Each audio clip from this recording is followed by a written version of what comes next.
Do you guys want to learn how to go viral? Well, I have got someone that has got some awesome, like he's got an amazing background. He's done stuff with Now This. I told him before we got on here, I know of a guy that got 30 million views on Facebook, and he's like, oh, I could put that to shame. So I really am excited to listen to Matt Johnston today. You guys should be. He's got a formula about how to grow on Facebook with consistently viral. Is that correct? Video? Yeah. Okay, this is going to be some really, really good stuff. So first of all, I guess let's just jump in. Just tell us some of the things that you've done, the brands you've worked with, and a little bit about your background so people know that you're the real deal. No, I'm fake. This is just, it's a mask. Like it's Mission Impossible style, actually. I'm going to tear this off and be like a teenager who's actually on a TikTok star. Plot twist, perfect for TikTok. Yeah. So right. I own my own company now, but I mean, for about almost a decade, I was in the sort of digital media world. I started in, I got my master's in broadcast and digital journalism at Syracuse, and I sort of turned that into a journalism career. So I moved on. I produced television news in Vegas for a couple of years. And then I moved over to Business Insider, and which is now Business Insider still exists, but you all listening to this now probably see Insider more out there into the world when it comes to viral Facebook video. I was sort of on the ground floor there. I was, there were only like 4 or 5 of us on the video team at Business Insider at the time. Now Insider has hundreds of video producers. And that's when we started to hone stuff. I was a top editor there. And then New York Magazine hired me to build and run their video program. So that's like Vulture and The Cut and, all of these type of brands that New York Magazine has under their digital arm. And that was great. I had sort of a brief stint before they sold the company running video at Men's Health, Women's Health, Prevention, all of those type of brands, Bicycling, Runner's World. They sold the company, so I moved on, and then I launched. Yeah. There you go. I wasn't there for very long because my 3rd day on the job, they said, "Hey, we're selling the company," and I was like, "Great!" Wow. They hired me for this huge role, but anyway, we don't have to go into that. And then I built like 3 new lifestyle channels at Now This. So I built money, sports, and food. They brought me in to like build them, hire them up, and get a crap load of views on all of them. And eventually, I ended up starting my own business, sort of taking that all here, and that's where we are. Okay, awesome. Well, I'm excited to dig into some of like the tactics and whatnot that you've got for us to share about growing on Facebook and Instagram and all that. But before we get into that, I guess I wanted to try to get a little bit better of an idea of like what can people expect when it comes to going on Facebook and Instagram as far as like platform differences, because a lot of my audience is YouTube based. So like, what are some of the main differences you'd say that they should focus on if they're going to try to like repurpose their content? Yeah, repurposing content can be pretty tough between these 2 platforms, and I actually wouldn't really recommend it. I mean, you're best going native for these type of platforms because the best practices are just completely different.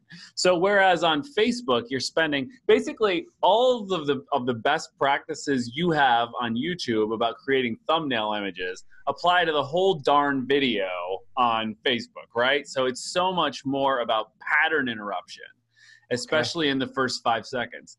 The first 5 seconds are crucial on YouTube and Facebook, but they're crucial in completely different ways. So understanding how you're going to actually get people to stop and watch is a completely different game, right? Does that sort of answer your question, or you want me to go a little bit deeper on that? I can't remember the exact question. I was just mainly looking for like the differences. So I think that gives a pretty clear understanding. Basically, you're saying don't repurpose content, try to make your own native content, and the whole thing is a pattern. I've tried it many times. Back when I didn't know very much about YouTube organic at all, I was asked at all of these places where I was running video programs, Matt, we should start a YouTube channel because YouTube's like really popular. I'm like, no kidding. And they were like, okay, so let's just take our existing video and put it on there. And no surprise, it all fails like miserably because it's just not right for the platform. It's not built to get watch time all the way through all the time, right? Because on Facebook, and well, I'm sure we'll go into this, you're front loading your best stuff like right at the beginning. right? Because I mean, you're only going to get 10% of people to get to the end anyway, no matter what you do. So, which some people will disagree with that, but I'm looking at a large set of data here, right? To say, listen, like if you're going to do it, this is how you do it. When you repurpose that stuff for YouTube, not to mention little things like square and 4:5 video versus 16:9, it creates like a whole other thing. I think the best, but I think at the end of the day, the best thing that you can repurpose is ideologies, and just the fact that you need to create engaging video content that does keep people watching and engaged the whole time. And all of the reasons that we do SEO, and I think we forget this sometimes, all of the reasons that we do SEO on YouTube is based on psychology and human behavior, in what people are actually looking for and the type of content they want to consume. So you know what they want to consume by doing that research, and bringing that to Facebook, bringing that mentality to Facebook, Instagram, LinkedIn, all of these algorithmic news feed based platforms is only going to help you, because you already know what people are looking for. It's just about crafting and framing the video in a way that feels native. Okay. You brought up something that really made me come up with another question completely that I wasn't planning. So the fact that, like you said, you've got the chance to see all this data. First of all, I want people to understand, like, I've heard a lot of people, like, I'm in some of these groups and they're like, oh, well, I tried this and it seemed to work on my video. But if your sample size is like 100 people, like, it's not really all that reliable. So the fact that you've like worked with some of these companies where you're getting millions of views, you can really learn a lot. What would you say are some of your biggest takeaways you've had from being able to look at that much data and from such a large audience? I think that the biggest takeaway is the drop-off rate and your inability to control that rate. I mean, you can influence that rate for sure, but not in the same way as YouTube. I mean, YouTube, you can actually get people to stick around with, by deep teasing and doing other things towards the beginning of your video, and they will stick around. But remember, it's all about psychology and human behavior. Average session time on YouTube is 40 minutes. People are coming to YouTube expecting to sit there and watch some freaking video. Facebook and Instagram and LinkedIn, you're interrupting their lives. And so you need to hook them in, but there's very little, in my experience, that you can do to influence that drop-off rate in a major way. Whereas YouTube, you're trying to get this graph that looks like this. On Facebook and Instagram, it almost always looks like that. But it's not a bad thing, right? Because you can get so much more volume on Facebook, Instagram. It's way cheaper to get views if you're paying for them, and it's way cheaper to get reach and exposure, right? It's easier to get reach and exposure on Facebook and Instagram on your video content. So it's, at the end of the day, kind of a numbers game. And the first thing you need to do, first and foremost, is front load all that amazing stuff so that you can make sure to, basically, you need to treat the first 5 seconds of your video as the thumbnail on YouTube. And if you can win that battle, you have a very good chance of taking them through the content that you want, or it basically acts as its own funnel, right? I mean, the people that are not going to be good viewers or valuable viewers of your video are just going to drop off anyway. So when you really want to see who the most valuable people are to your business or whatever it is, you're breaking it down by, slicing it off at the 50 to 75% views through, and saying, okay, those people have spent some time with me or spent some time with the brand or whatever. Okay. So let's talk more about, like you said, like that first 5 seconds is the big part. Yeah. 3 to 5. Okay. So in that first 3 to 5 seconds, like, two things. Number one, what is your main goal that you're trying to do with that? Are you just trying to get them to see it? Are you trying to get them to the end? Are you trying to get them to a website? And then also, like, what's like some tips you got for people on that, like to make the most of that 3 to 5 seconds? You've got to stop their thumbs. I mean, that's the goal. So they're on their phones and they're going like this is the user behavior in the news feed, and you've got to stop the thumbs.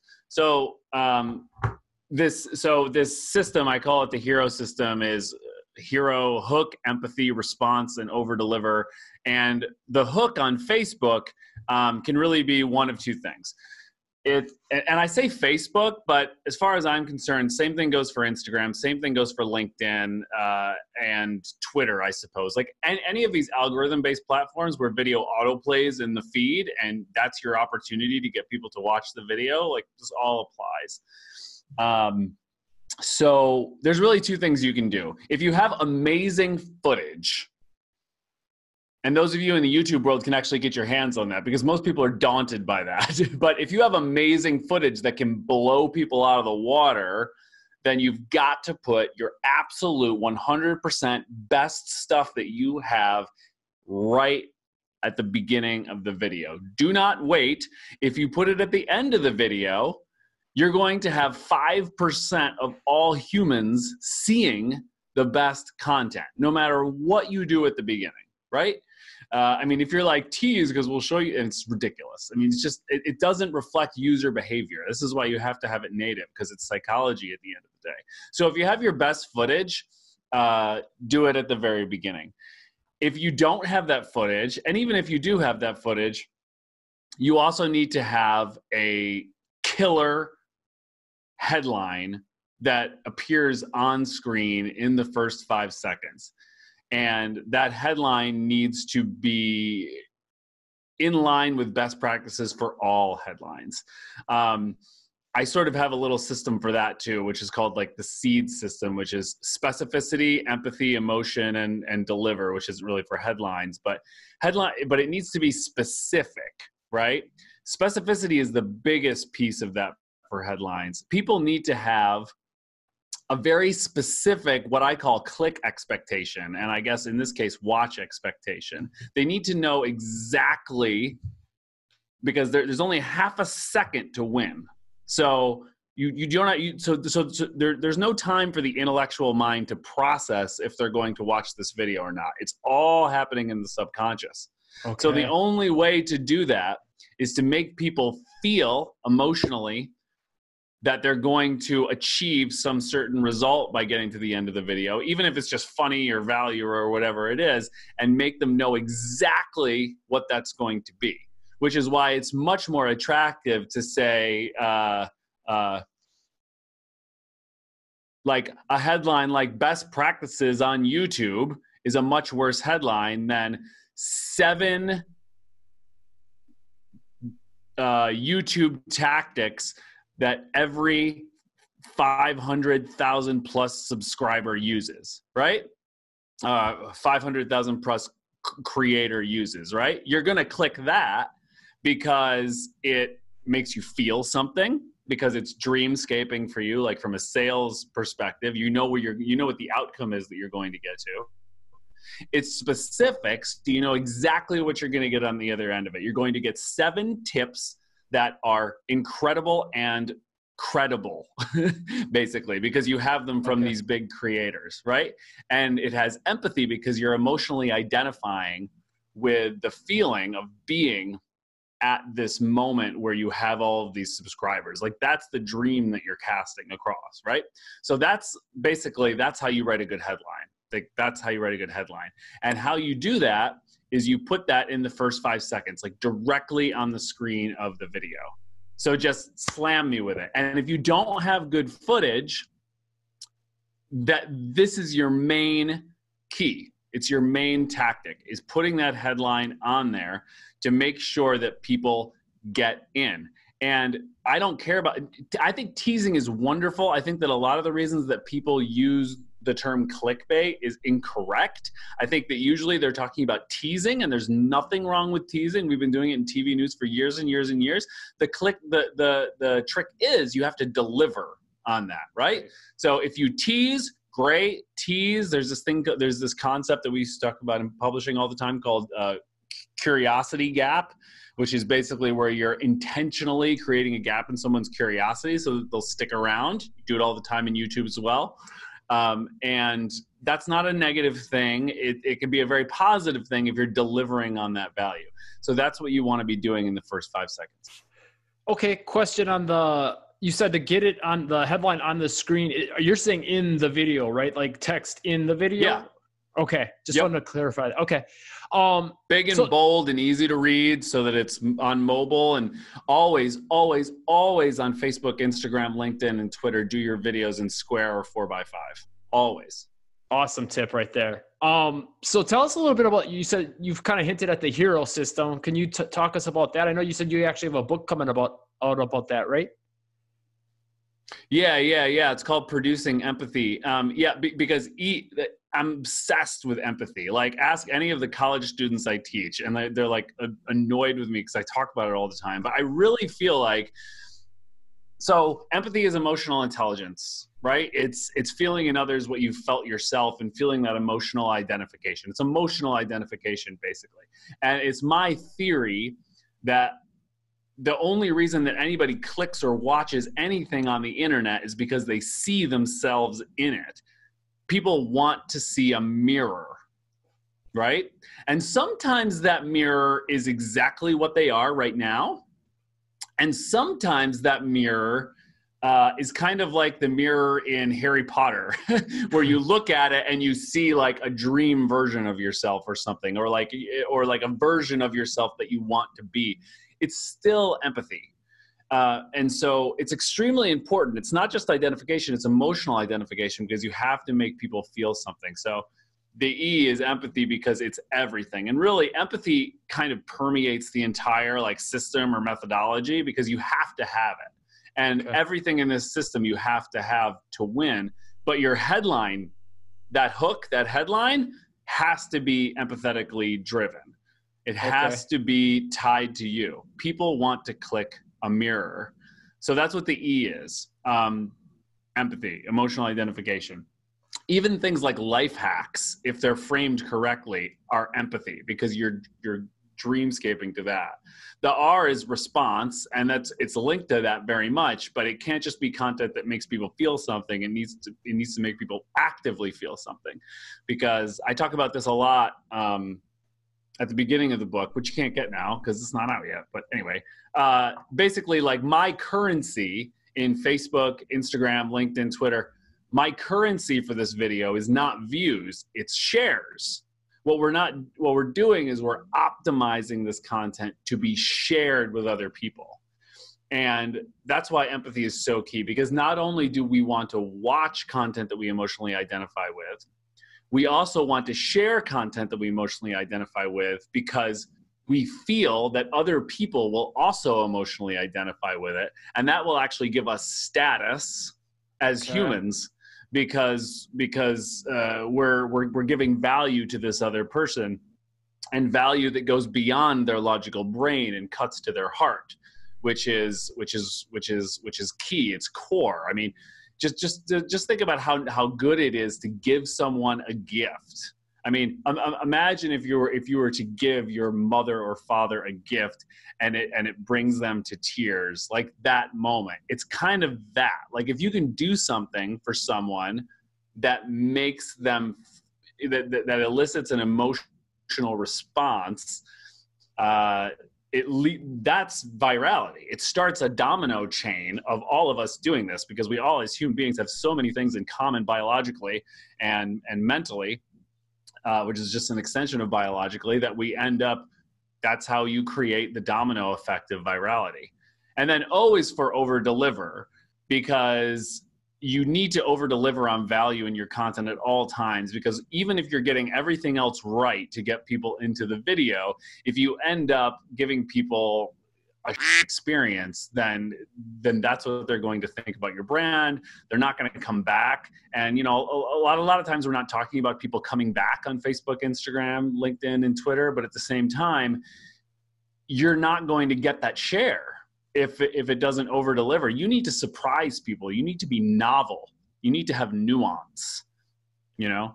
But I think, and this is a big focus about what I talk about, is that I'm very, very focused on the editorial here, like getting the editorial right with the things that I've talked about today.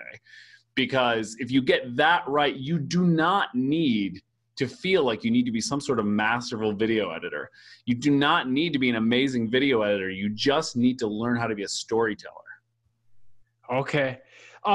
So I think this is all making like a lot of sense as far as like, okay, getting them hooked, getting them emotionally involved. Can you go a little deeper on like the response side? Like as far as how do you go about getting the shares? I know you said like a lot of it is the psychological side of things. Is there any like tactical things that you can get people on that to get more shares? Do you guys ask for shares at the end of the video, or how does that happen? Or is it just resonates with them so much that they feel compelled to do so?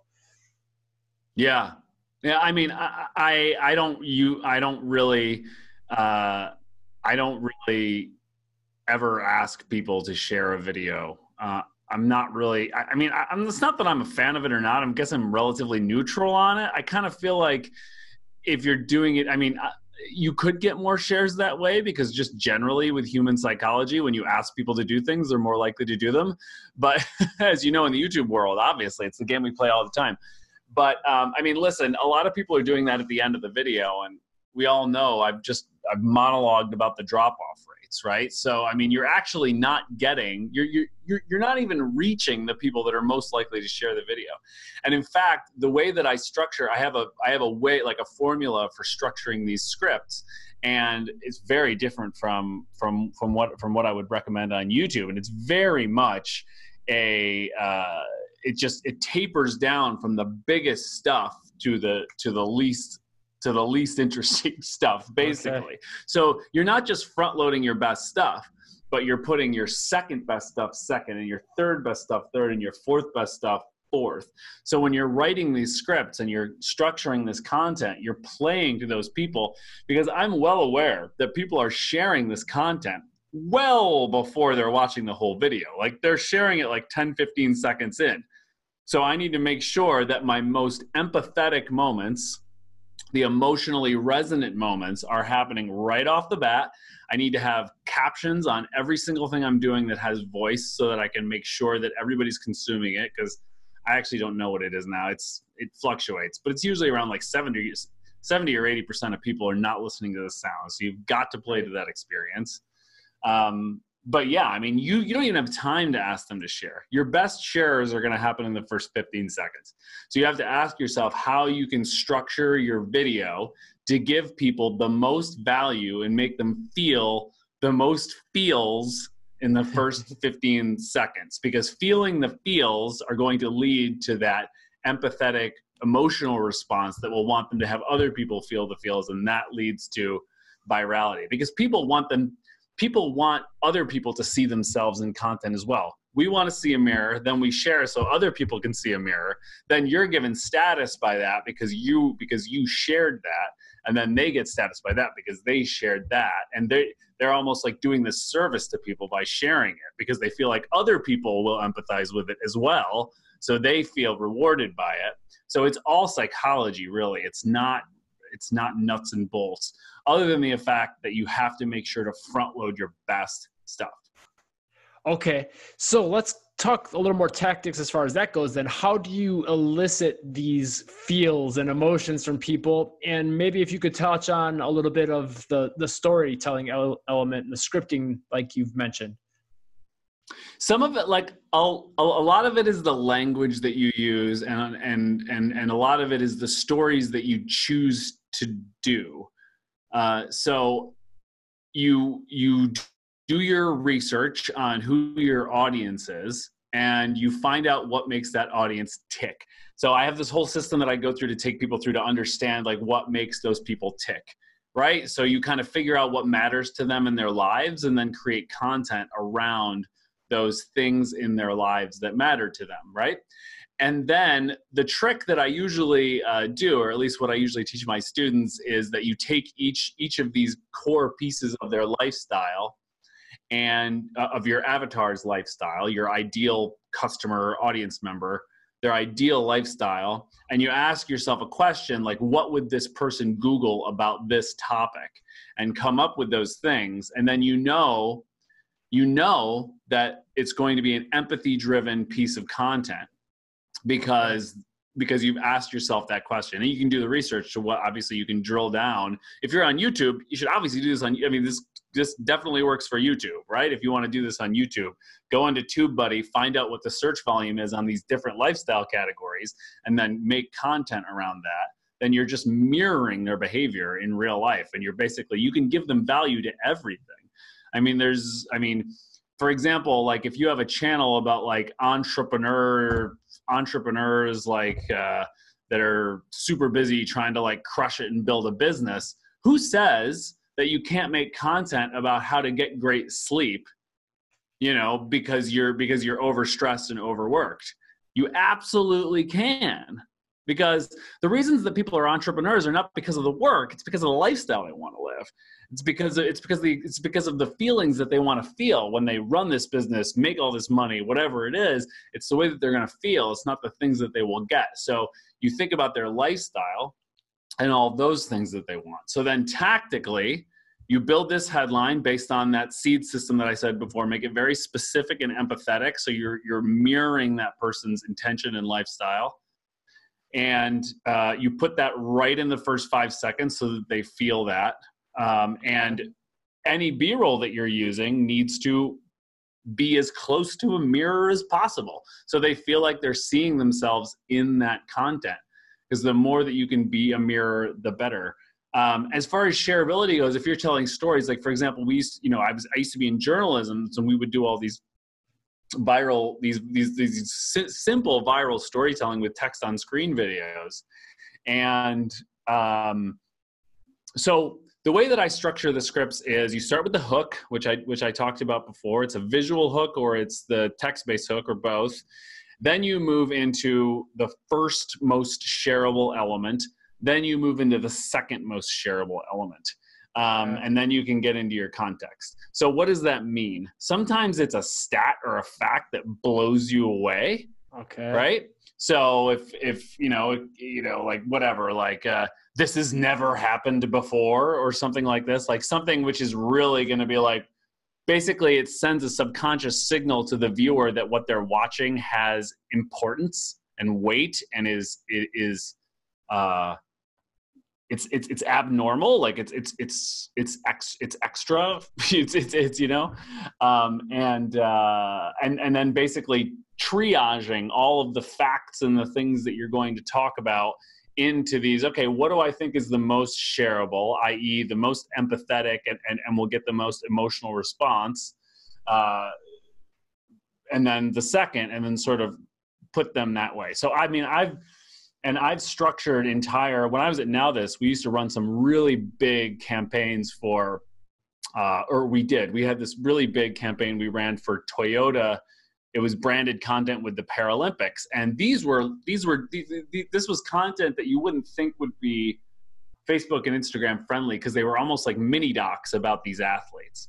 But we at Now This, we Facebook and Instagram company, like, we were a Facebook and Instagram company. They still are, right? Well, they probably wouldn't say that now because they're trying to branch out too. But we're like, how do we get as many views as possible on Facebook? This is probably what our promise was to Toyota as well. And so I structured these videos in a way that a lot of people, especially filmmaker types, would think is like super freaking weird. Because I would start with like some emotional, like, there was a few times when I was interviewing these athletes, I would always think about post-production when I was in the interview, obviously, right? I would be interviewing these athletes and, I would make them cry or something. Well, you better believe that that's the first 3 seconds, right? Okay. And then I come in with my headline, which is empathy and has that importance, has that specificity. You're going to be seeing a story about one specific thing that's important and interesting, and it will make you feel something. And then instead of, like, most people then would stop the video and they would go back, blah, blah, blah, grew up in a small town in Western California and blah, blah, blah. Does California have a Western? It's so thin, but sure. The coast. But but I didn't structure it that way at all. I stuck to my script and I said, we need to have the most shareable elements at the front. So for example, this one person was talking, I got him talking about basically when he almost wanted to sort of take his own life after he had an injury that took away his legs. And he didn't, obviously you have to probe in these interviews. So I was talking to him, and and I sort of probed, and I was like, did you ever tell your mother that you felt this way? Like that you actually were thinking about this for yourself? He's like, no, nobody knew. And he started crying. And I'm like, okay, so we're going to do that in the first 30 seconds. Like, I know that he has a whole story and we're going to get into it, and it's really fascinating, but we're going to spend the first 30 seconds exploring this moment, because in a way it's also a microcosm of his journey from zero to hero at the same time. So we're going to go to, so the first thing was we start off with that soundbite, we have that headline, then we come back right into this where he's saying, yes, there was this moment when I didn't think that I could, et cetera, et cetera, et cetera. And then me saying something like, did anybody know? And it's like, no, nobody knew. And he starts crying, whatever. And so if there are any shares happening, they're likely happening in this window, right?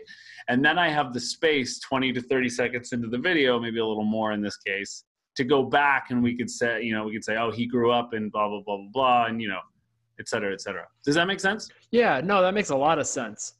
So I got a couple of other really, really big questions that I want to try to make sure we get in yet. The first is, can you talk to us a little bit about the format of the videos in terms of just how it looks visually? Do you do like the black bars on the top and the bottom? Or do you usually fill the whole screen with video, or anything on that side of things that you can give us? So, I mean, it's going to be different for every video. I mean, I usually don't use like meme bars and stuff, but those are a fine strategy, I think. I mean, you're trying to stop people in your feed. I mean, it makes sense because you're showing them that headline right away. I think that it's a really effective strategy. But what I sort of preach is that the empathy will sell it. So I'm just trying to do whatever I can to do all of the things that I've been talking about here in the first 30 seconds of the video. And so tactically, 1x1 or 4x5, Facebook and Instagram are both moving to like 4x5 now. You have to make sure your text is like really freaking big, like probably bigger than you think it should be, about what you would do for a YouTube thumbnail, right? As far as the amount of screen that it takes up. You want to make sure that it's readable. That's always a problem we have. The B-roll is important, but the thing is, people get really caught up in B-roll. And when I've trained staffs and they've been slow, because I sort of pride myself on creating like well-oiled machines of people that can make these like viral videos with this methodology over and over and over. And at the beginning, I'm just trying to get them faster at this. And a lot of what it is they're getting too precious about the B-roll. YouTube, you've got to think about the visuals like really hardcore. Facebook and Instagram, visuals super important, but if you don't have great footage, it's fine. The storytelling is going to do the work. The language you use is going to do the work. So just make sure that that's what you have as the key. And if you have to use wallpaper video, that's what we used to call it in TV news, wallpaper video, which is basically like video that doesn't say or do anything amazing. Like you're like talking about amusement parks and there's some B-roll of like a Ferris wheel, right? Like it's not like doing anything incredible. But if you have text on screen telling the story, or if you have a soundbite or something like that, and you have that text is going to be where the attention is. And that text is where the importance is. So I'm much less concerned about that. And I would also say that it's a great idea to just do vloggy type video on Facebook and Instagram, because different from YouTube, it's just more raw. People like that more raw experience. They want to be a fly on the wall a little bit more sometimes, or be spoken to directly. But if that's the case, I still highly recommend that you stick to the stuff that I've been talking about here. Like give them a very specific reason to get into the video right off the bat. Don't delay. Don't get into any BS. Right? No title. Never start your videos on Facebook and Instagram with a title screen, and do your most shareable content. Like get into the best stuff right off the bat without delay. Same thing goes for like if you're doing a Facebook Live. Like stop waiting to get into the content. Like you're capturing people's attention. They didn't come to you, you're going to them. It's almost a sales situation. I mean, you're like going to them, trying to get them, constantly battling for their attention. So you have to come straight in with the value right away. Okay, that's interesting. So I guess two big questions yet. First is, tell us like some ways that you feel like that a lot of the things that you know and you've learned through all these viral campaigns and just your knowledge of viral video, what are some takeaways we could take from that and bring into YouTube that you think? I know you've given us a lot of stuff along the way, but just anything maybe that stands out that you think could really benefit people. Well, the hero system still applies. You still need a hook. It's just a slightly different hook, usually deep teasing people in and also giving them a promise. I think that's a really good way to describe what the hook should be in a YouTube video, is like some sort of promise, you know, of what you're going to deliver and why you should watch the whole thing. Empathy, of course. I mean, you need to know who your subscribers are / what keywords you're ranking for, and who is that avatar, and how can you identify with them emotionally. And when I say emotionally, I mean you have to go a layer deep into their psychology, right? Like, I want to make more money. I do not want to make more money to have more money. I want to make more money because I want to feel abundance or whatever it is. So you find out these lifestyle things and then you create content around them. So it's the same thing. And you need to speak to people where they are and hold a mirror up to them. So even if it's like a little tactic to like, whatever, you know, train your dog or whatever in some specific way. So then, you know, I mean, you're going to be you speak empathetically. I mean, we want to feel that you're the expert, but what's more important is, I mean, remember, it's about know, like, and trust, not just trust, right? You have to get me to know you and like you first. How do you do that? Empathy, right? So show me you and your dog. I don't know. Maybe the dog's like doing something bad or something. I don't know. Something that I'm actually not a dog person. I have no idea why I brought this up. I don't even know what they do. For me, I'm just kind of like, oh, they're just like jumping and running around and being, I can't stand. So empathy, response. I mean, they have to feel something. And even if it's a piece of value that you're delivering, you know, like this YouTube channel is all about giving people useful tips about how to, you know, grow their video marketing. But the response, the emotional response on the other end of that is how they will feel after they've consumed this value and have upgraded in some way, right? I will feel like an expert now, right? So my hope is that everybody watching this video starts this video feeling like they can be an expert at Facebook and Instagram video, or a novice expert, like they know more than the average person, status, always status, and that they will now have gotten that value by the time that they get to the end of the video content. And then over delivering is just, you know, I'm sure that you bang this drum on YouTube all the time, right? Like, you have to make better content than everybody else to be able to build a true YouTube brand. It's not just to like throw it all up, just play the volume game anymore. Unfortunately, you have to also play the volume game. So you have to play the volume game and you have to make it really, really good. And there were times in the past where that wasn't always necessarily the case, but I don't remember what the stat is. Maybe you remember. It's something like, what is it, like 1 billion hours of video uploaded every 5 minutes on YouTube or something. I mean, there's a lot of content. Yeah, and I'm sure that continually rises every day. Yeah. So if you know the stat from last week, you're probably already short. Okay, so I guess the next thing, and I'm super excited about this, is I want to know more about your book. Like, tell us like what it's going to be about a little bit if you can, and where we're going to be able to get it when it is available. Oh, it'll definitely be on Amazon. It's going to be basically taking you through this system in much more detail with examples and very specific tactics. Because I mean, you know, there's only so much you can do just talking about these things. Sometimes you have to dive really deep into it.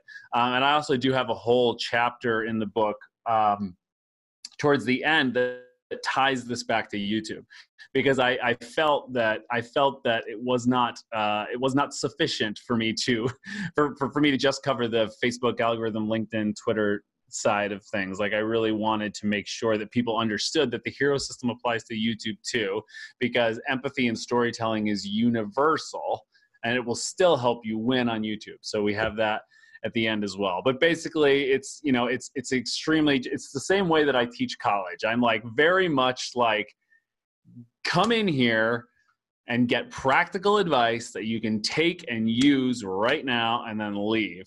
And it's the same thing with the book. So there's a chapter on the hero system. I take you through all of those type of things. I take you through my exact scripting methodology that I have and have developed over the years about how to structure these videos. I bring it back to YouTube. I also have a whole chapter where we go way more in depth in some of the stuff that you were asking about that there's no way we'll have time to talk about today, but it's the little things, right? Like, make sure that you do X, Y, Z, A, B, C, D, E, F in your videos just based on the data that I've seen over the years. And that chapter, actually, the theme of that chapter is anyone can make a video. Because I do feel like people feel like video has a moat around it. You know, like there's basically like, I need to make video, but I can't make video. I'm not a video person.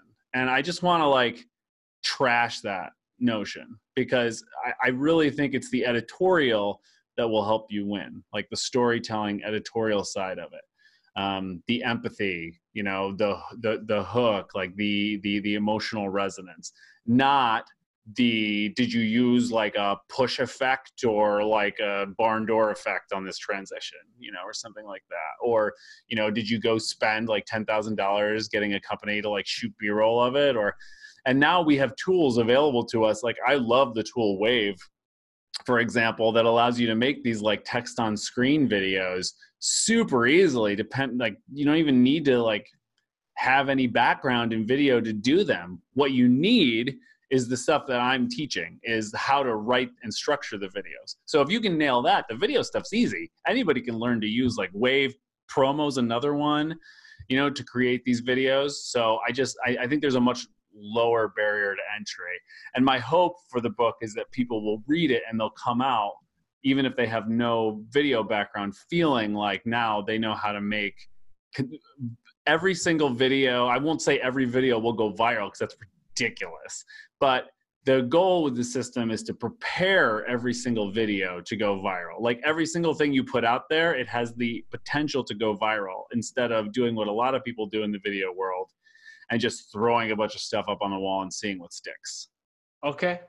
So tell us where people can find more about you, and also your book title, if you have one for it already. Because I'm probably going to grab a copy for myself. Woohoo! I'll send you one. Well, it's called Producing Empathy, and we're still playing with the subtitle on it, but it's going to be something like a proven method for making consistent viral video. I have a YouTube ad. I hate the word agency, but I suppose it's we do YouTube advertising. So I'm very big on the YouTube side of things, on the paid traffic side of things. We also do brand awareness campaigns on the other side of it, across YouTube, Facebook, and Instagram, using even more of the sort of stuff that I talk about in the book and I'm talking about here with you today. So that's guidesocialglobal.com is that website. I have a Facebook group called the Video Marketing and YouTube Ads Accelerator. It's a really great group. If you have any questions about any video stuff, I love answering people's questions in there. So love to have you be part of the community. Okay, awesome. Well, I will link all that stuff. I'll have it pinned to the top comment for anyone that wants to check it out. Definitely would recommend it. I've got a lot out of this interview, and I definitely would love to get you back on to talk YouTube ads, because I think that's another interesting topic for my audience. To me, it's interesting. So I want to learn a little bit kind of about what you got going on with that. Yeah, absolutely. Yeah. Thank you so much for having me. It's been great chatting with you. Yeah, it's been awesome chatting with you. Super interesting for me, and I appreciate your time a lot, Matt. Thanks, man. Talk to you soon. All right, later, guys. Be sure to subscribe, turn on the notification bell, and yeah, we'll get Matt back on here so you guys can see that. Later, guys.